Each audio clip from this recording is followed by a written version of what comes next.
Hello friends, this is Ruski Designs here bringing you another tutorial. Today bringing you a tutorial about creating realistic and cool text objects in Cinema 4D. Today we will be using Cinema 4D, Photoshop, and also a Lightroom and a font called Big Maca. I will be posting the downloads in the description for the font and also for the Lightroom, so that you aren't left in the dark about the Lightroom that I am using when I am creating these fonts. Oh, sorry, these 3D graphics. Alright, so let's get on with the tutorial. Alright, first I'm just gonna go ahead and make that not be seen. Okay, I'm going to go up to MoGraph. I'm going to go to MoText. And then obviously it's going to be put in a really weird place. I'm going to move that up, and then I'm going to move that back. Okay. Then I'm going to spin it around. And I'm going to move it over here. Okay. Okay. And now I'm going to change it. So I'm just going to change it to tutorial. Okay. Center it. Of course, once you get the font on there, you don't know what's going to happen. So my favorite font that I use with 3D text is this font called Big Maca. So I'm going to use this font. Looks like I'm going to have to size it down just a little bit. We'll see. Okay, there we go. Okay. So it looks really nice. Oh, that tool I just used was this tool. It looks like this. And then the moving tool is this tool. So if you have any problems with that, just to slow down my video, watch the section again. Okay, so go into the depth. I'm gonna put it at 100. That usually looks really nice at the 100. Okay, and then for the sake of this tutorial, I'm just gonna go ahead and render it out and show you guys what it looks like in 3D space. Okay, so it doesn't look really cool yet. It doesn't really have that nice sheen or that nice cool look that we had before. Okay, so what I'm gonna do is I'm gonna go over to caps. I'm gonna go to field cap. I'm gonna take it down to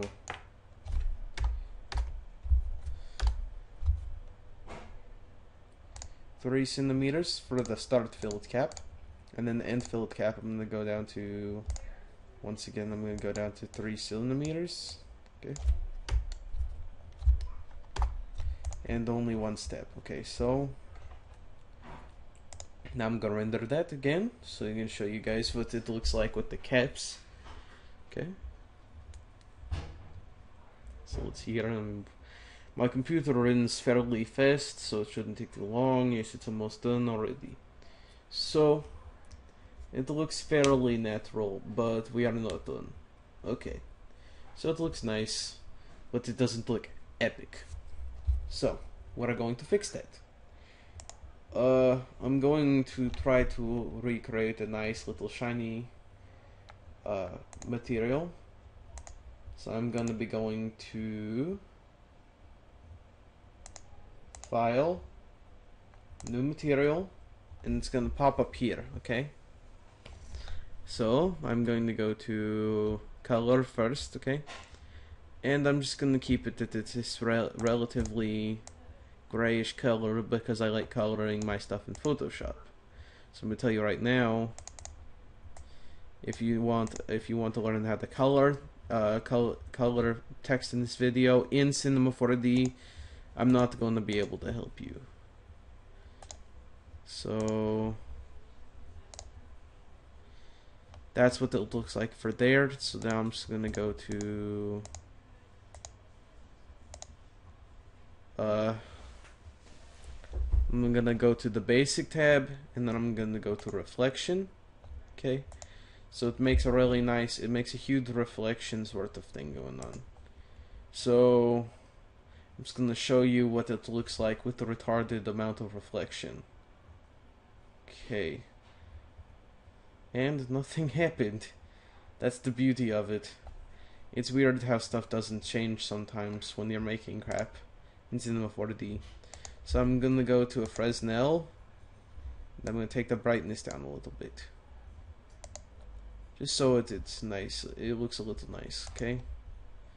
So I'm gonna go back to basic, and I'm gonna take a luminance, just a little bit. I'm not gonna make a huge luminance, but I'm gonna make it to where it looks really nice. Once again, I'm gonna put a Fresnel on it, take the brightness down, and we're gonna render and see how that looks.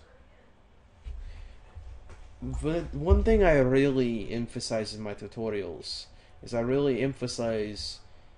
that when you're working with something, not always a tutorial should help you. It's usually what I really try to focus on is most of the things I've learned in Cinema 4D and Photoshop and all those things is just trial and error, learning how to, handle stuff without really that much help. But it's really, that's the biggest thing. So let's see here, let's go to a glow. Okay. And I'm gonna take the inner strength down to like a 40%, and I'm gonna take the outer strength down a lot, just barely a little bit, and see what happens here. As I say, I'm really trying to focus on what trial and errors and whatnot. Oh my gosh! I just realized I put the material on the wrong text. That's the reason why it's not rendering right. That's terrible. Let's see here. Oh my gosh, that's hilarious. Oh my gosh, that's hilarious. It really just goes to show. So let's see here. Now let's render it and see what kind of crap I've done, because I've been trying to get the freaking glow to work on it. Huh.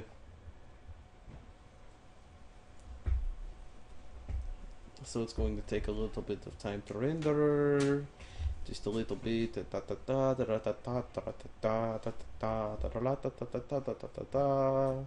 Alright. So, even though that I have not been working with this very well, and I've been doing some weird stuff to the text when I haven't been able to see it, it's come out really well. So, just with 5 minutes of fiddling with settings, it's come out looking really nice, and I really like the text. Alright, so now that I enjoy my text, I'm going to be going to render. And first we're going to be going to render settings so that we have the right render settings, okay? Okay, so I have a few things on here, okay? In my general, I have full render. Output, I have 1920 by 1080 pixels, so basically I just chose the preset. HDTV 25, okay.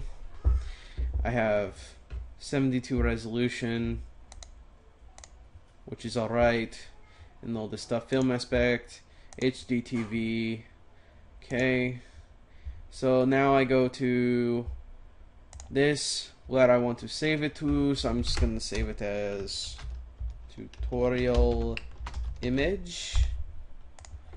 Okay, and I'm going to go to a PNG, because PNGs have transparent backgrounds, 8-bit channel, TIF, whatever crap, and then you're going to want to select alpha channel, okay?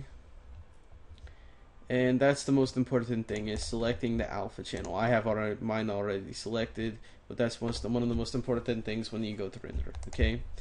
I have the setting called ambient occlusion, which you'll find at the very top. Is here. If I let's just go ahead and remove this. It always comes up at the very top of the effects list. I have object glow and global illumination. Okay, so those are the 3 render settings I have. Okay, so I'm just gonna click X, and then I'm going to click this little thing so it renders in this little picture viewer. Alright, and it's going to take just a little bit of time. Shouldn't take too long. but because my computer renders fairly quickly, so just bear with me here. I believe I will speed up the process just a little bit now.